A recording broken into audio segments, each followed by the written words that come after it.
Hello YouTube, yes, my name is Ben. I write for the website MrMovieFiend.com. Welcome to the MrMovieFiend.com YouTube channel, the first of many video reviews that will be coming your way, as well as the written ones. I'll be posting links to written reviews and such in the descriptions below, but most of these video reviews will be ones that I haven't written reviews for. Other people may have, so I may include them in the description. So always check the description. Anyway, the first week, this week, hopefully we'll be trying to get reviews to you every Friday or Saturday or just as many times as possible every week. The first review will be of a hidden gem within the 2011 movie calendar, the independent Spencer Susser movie, Hesher. TJ, who is this? My name's Hesher. I'm a friend of your son's. What are you doing here? What are you doing here, dude? Hesher, is that a name? Look at that mouse will stick my head in the toilet. Just stand there and watch him do it. Get out of my grandma's house. Now, Hesher is a very independent movie made on a budget of roughly about $7 million. Roughly. Directed and written by a guy called Spencer Susser. It originally premiered at the Sundance Film Festival 2010, but didn't find its way to American theatres at least until around April-May time 2011, and it still hasn't found international distribution everywhere so far. Even in Britain it still hasn't found proper distribution. It stars Rainn Wilson, Devon, Brochu, Natalie, Portman, and a very, very strange-looking Joseph Gordon-Levitt in the titular role. And essentially Hesher is it's a very emotional story, essentially about the breakdown of a family after the wife and mother of a kid called TJ and his dad, after his mother and Rainn Wilson's wife dies in a car accident, and they're sort of left to pick up the pieces. Both turn to different bouts of depression. The film basically follows TJ on his quest to find emotional redemption, I guess, for what he feels was a terrible deal in life, essentially. And along the way, he meets the perfectly strange Hesher, as I say, played by Joseph Gordon-Levitt, who's essentially just a stoner sort of rocker type guy, very long hair, crummy facial hair, who just sits around, and he's pretty much the opposite of TJ. He's this complete free spirit who has no fears or worries in life, or what appears to have no fears or worries in life, and he seems to just wander between places. TJ stumbles upon him by accident, and they form this strange sort of emotional bond that sort of carries on through the film. Natalie Portman's also in it, as TJ runs into her at one point or another, and she sort of folds into the story as well. I'll give you a ride. Don't talk to me, okay? Sorry about the other night. I was totally out of control and it was foolish and irresponsible. So, sorry. Yeah, I think I can be some help here. She was just sitting there and you backed right into her. I what? Sometimes, you know, a day's bad and you think it couldn't get any worse, and then suddenly you discover whole new ways it can get worse. I think a main point you need to make about this film is the fact that there is a lot of symbolism within it, in the fact that Hesher might not actually be exactly what you think he is, and he may be more of a symbol as opposed to a full-on character. As a character, he's incredibly well made. A lot of the focus of the film, not necessarily on him, he's quite a background character in terms of the plotting, although his name is essentially the title. He's very mysterious, and a lot is revealed about him within the film that you might be not blamed upon for missing, because it's quite vacant, a lot of the description.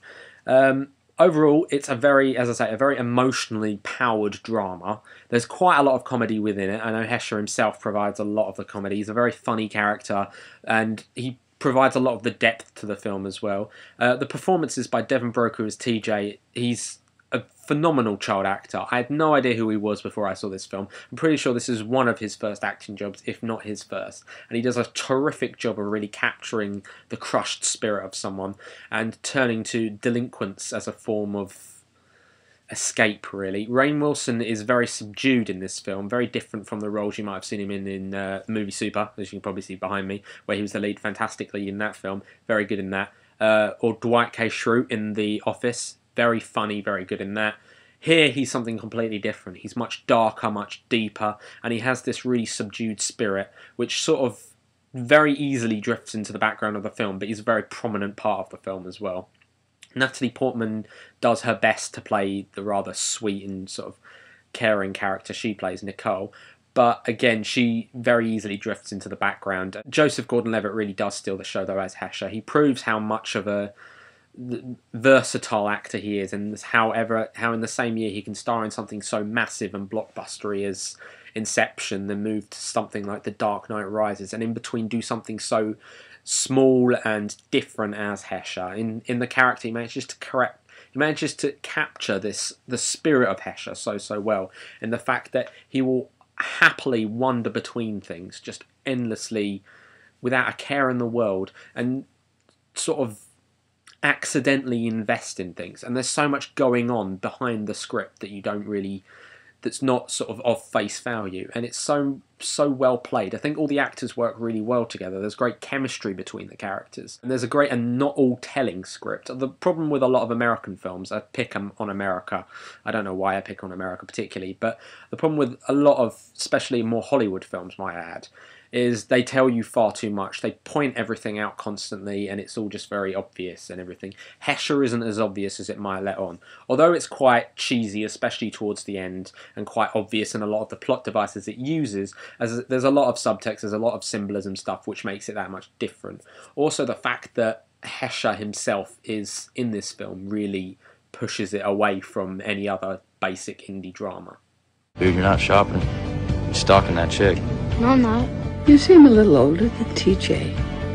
I used to have this snake. I used to have to feed him and give him a live mouse. And there was this one time, this mouse got up on its hind legs and punched him in the face.